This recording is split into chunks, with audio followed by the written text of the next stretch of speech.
Now, one of the standard Chicago tourist things you're supposed to do in this city, everybody tells me, is to go on a fabulous Chicago architecture tour, but I don't really have time for that, so I instead purchased this charming Chicago architecture postcard. I figured that's all the tour that I need. I can just go and look at all of the buildings featured on this card. Okay, so first we have this thing, the Willis Tower, probably Chicago's most famous building, and the one-time tallest building on Earth. It used to be called the Sears Tower when it was the headquarters of the Sears Corporation, but they've fallen on hard times recently and can't afford such expensive digs anymore. This one here is the Wrigley Building, former headquarters of the Gum people, and a great example of the French Renaissance style. And this is the Chicago Tribune Tower, the former home base of the newspaper, and a good example of the similar but distinct Gothic revival style. These buildings weren't on the postcard, but will be a familiar sight to any fans of the band Wilco. Then we got the Carbide and Carbon building, which is super Art Deco. Carbide and Carbon is the company that makes Ever-Ready batteries. And then lastly, here's the John Hancock Tower, Chicago's fourth tallest building. According to this stock footage, we're really supposed to notice that it has these two spires on the top. Man, I really should have gone on that tour. And what about the art of fine Chicago cuisine? Well, they have a lot of that too. The most iconic of the Chicago dishes is, of course, Chicago deep dish pizza. A pizza so thick and so cheesy, it's basically just lasagna. And then there's Chicago-style hot dogs, which are totally off-the-wall, eccentric nonsense. No ketchup, the Chicagans scream. Just mustard, tomatoes, onions, peppers, and pickle. Whatever, Chicagans. Here I am at McDonald's World Headquarters, or as it is more affectionately known, Hamburger University. Did you know McDonald's originated from Chicago? It's true. Even Mr. McDonald's himself, Ray Kroc, was born here. And in the restaurant connected to McDonald's global headquarters, you can buy all of the weird stuff they serve at McDonald's around the globe. Huh. I never knew McDonald's muffins were a uniquely Canadian thing. Check it out. I ordered curly fries from Malaysia and a fillet of fish. Did you know that Ray Kroc invented the fillet of fish so that all the Chicago Catholics would have something to eat during Lent? Another thing the Chicago folk are very into is their iconic Chicago flag.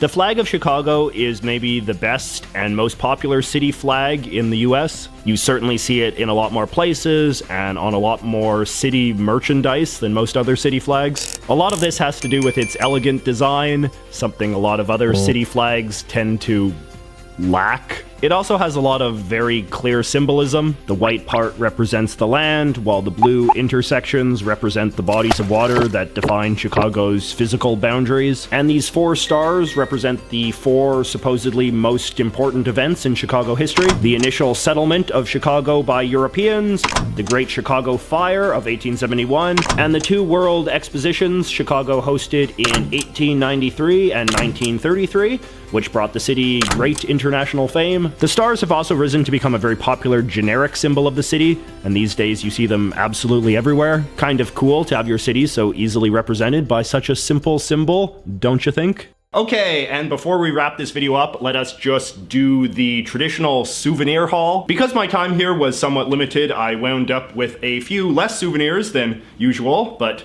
hopefully I still got a couple of decent things. The one Chicago thing that I came very close to getting but ultimately didn't was one of these Chicago-style knitted caps, what we would call in Canada a toque. I feel like this is kind of the unofficial headgear of Chicago. I know I'm visiting here in the winter, but I've never seen as many people wearing as many of these things, often with the big pom-pom at the top, often done up in the colors of the Chicago flag or in the colors of one of Chicago's 10 million franchise sports teams. Even though this seems like a very iconic Chicago thing, the reason I didn't buy one is because I remembered that one of my viewers actually mailed me one in a previous mail unboxing video. So instead of buying a redundant second one, I will simply return home with a renewed appreciation for it. One thing I did buy, however, is this flask with a picture of Al Capone on it. Al Capone was, of course, a notorious mobster in early 20th century America.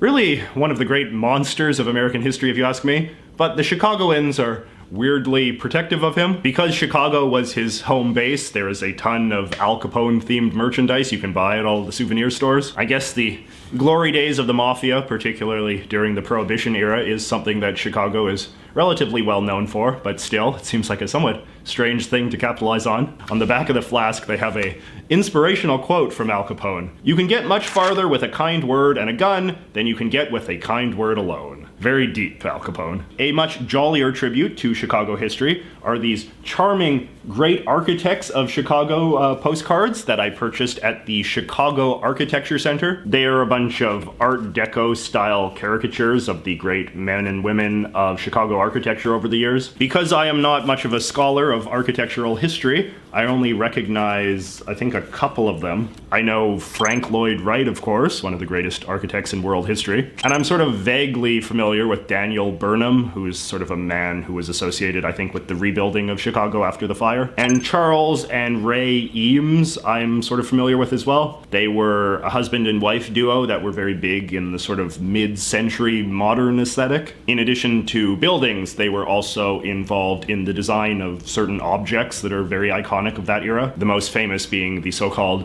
Eames chair that I'm sure you've seen before. So it will be fun for me to try to get to know the rest of them.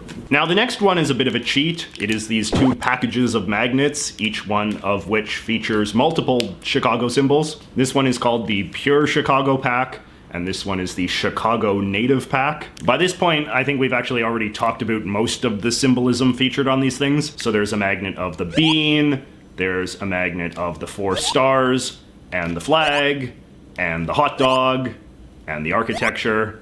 It says Windy City, because of course that is one of Chicago's most famous nicknames. Everybody always wants you to know that it's not about the windiness of the city in general, but supposedly about the windiness of their windbag politicians some time ago. This one here depicts part of the sign at the iconic Chicago Theater, one of the sort of great early 20th century preserved theaters, featured prominently in the movie Chicago, if I recall correctly. This one here is done up in the style of an old Chicago public transportation token. The CTA is the transportation authority that runs the public transit in this city. Like most cities, they have phased out the use of tokens in favor of, credit card or electronic payments and all this sort of thing quite some time ago, which has made these transit tokens a kind of beloved nostalgic artifact of a simpler time. I was told by the woman at the gift shop that people in Chicago sometimes use old transit tokens to make like jewelry and stuff now. And in this one is also a reference to the Chicago public transportation system as well. In Chicago, they have a sort of elevated light rail thing that they call the L,